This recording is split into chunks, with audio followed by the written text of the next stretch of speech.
हम पहले मुद्रास्फीति की बात कर चुके हैं। अब हम अपस्फीति की बात करते हैं, जिसमें कि कीमतों में निरंतर कमी होती है या कीमतें सामान्य स्तर से नीचे की ओर बढ़ने लगती है। ऐसी स्थिति के कारण अर्थव्यवस्था में आय, उत्पादन और रोजगार में कमी होने लगती है, बेरोजगारी की स्थिति आ जाती है। कीमतों में निरंतर गिरावट के कारण यदि यह लंबे समय तक बनी रहे तो महामंदी की दशा भी आ सकती है।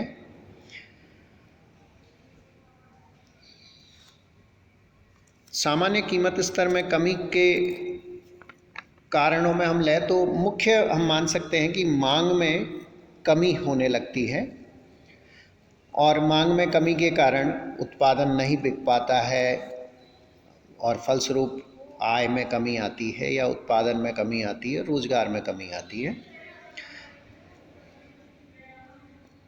मांग में कमी के अलावा दूसरा हम कारण मान सकते हैं कि मुद्रा की पूर्ति भी अर्थव्यवस्था में यदि कम हो गई है तो भी संभव है कि अपस्फीति की दशा आए। इसके अलावा किसी दूसरी अर्थव्यवस्था में मंदी का असर है तो संभव है कि हमारी अर्थव्यवस्था में भी इसका असर आएगा। इसके अलावा सार्वजनिक निवेश में कमी होने के कारण ब्याज की ऊंची दरें हो या करों की दरों में कर की ऊंची दरें हों और साख नियंत्रण की कठोर नीति यदि अपनाई हुई हो तो ऐसे में संभव है कि कीमतों में कमी होने लग जाती है और आय, उत्पादन और रोजगार कम होने लगता है। अपस्फीति के प्रभाव हम देखें तो इससे उत्पादक और व्यापारी को हानि होती है। वो नया निवेश हतोत्साहित होता है और पुराने निवेश को कायम रखना भी कठिन हो जाता है। दूसरा देखें तो ऋणदाता को इसमें लाभ होता है, जबकि ऋणी को हानि होती है, क्योंकि जिसने ऋण लिया है जब वह लौटाता है तो उसकी लौटाई गई राशि की क्रय शक्ति अधिक होती है। उपभोक्ता के लिहाज से देखें तो चूँकि कीमतें कम होती है इसलिए उसे लाभ होता है, किंतु श्रमिक वर्ग को हानि होगी। बेरोजगारी बढ़ने के कारण, आय में कमी के कारण श्रमिक वर्ग को रोजगार से भी हाथ धोना होता है और साथ में आय नहीं होने के कारण मांग भी कम होती है। ऐसे में सस्ती वस्तुएं होने पर भी उसके लिए उपभोग करना संभव नहीं हो पाता है। इसके अलावा मंदी के कारण विकास की दर में भी कमी आती है। अब हम बात करें कि अपस्फीति को हम नियंत्रित कैसे कर सकते हैं। तो चूँकि अर्थव्यवस्था में मांग की कमी कह लें तो उत्पादन, रोजगार और आय को बढ़ाने के लिए एक उपाय है कि ब्याज की दरों को कम किया जाए ताकि कहीं ना कहीं निवेश में वृद्धि होने लगे और वापस आय, उत्पादन, रोजगार की अनुकूल स्थितियां उत्पन्न हो। दूसरा है कि करों में कमी की जाए ताकि उत्पादक प्रेरित हों और निवेश करने के लिए या उत्पादन बढ़ाने के लिए सार्वजनिक निर्माण के कार्यक्रम या सार्वजनिक निवेश के कार्यक्रम बढ़ाकर हम उत्पादन, रोजगार, आय को बढ़ा सकते हैं, जिससे कि अर्थव्यवस्था में मुद्रा की पूर्ति में भी वृद्धि होगी।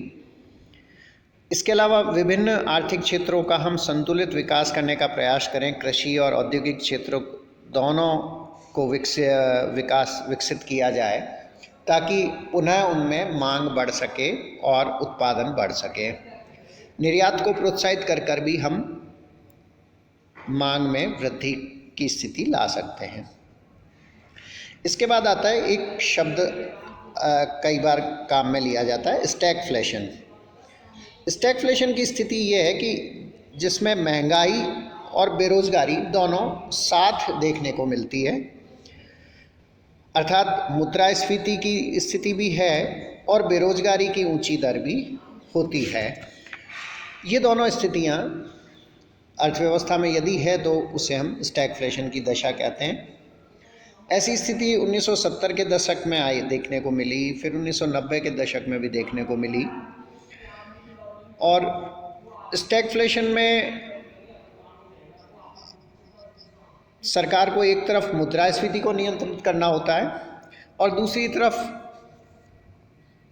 बेरोजगारी को कम करने के लिए उत्पादन और आय के स्रोत बढ़ाने होंगे, ताकि या कह लें वस्तुओं की पूर्ति बढ़ानी होगी। तो जब पूर्ति आप बढ़ाएंगे तो उत्पादन बढ़ेगा, रोजगार के अवसर बढ़ेंगे और बेरोजगारी दूर होगी, और साथ में चूँकि पूर्ति बढ़ेगी तो मुद्रास्फीति पर भी नियंत्रण की संभावना होती है। तो स्टैगफ्लेशन की दिशा में सरकार को ब्याज की दर को घटाना हो सकता है, करों की दरों में कमी करना हो सकता है, सब्सिडी हो सकता है, आधारभूत ढांचे में का पर्याप्त विकास किया जाए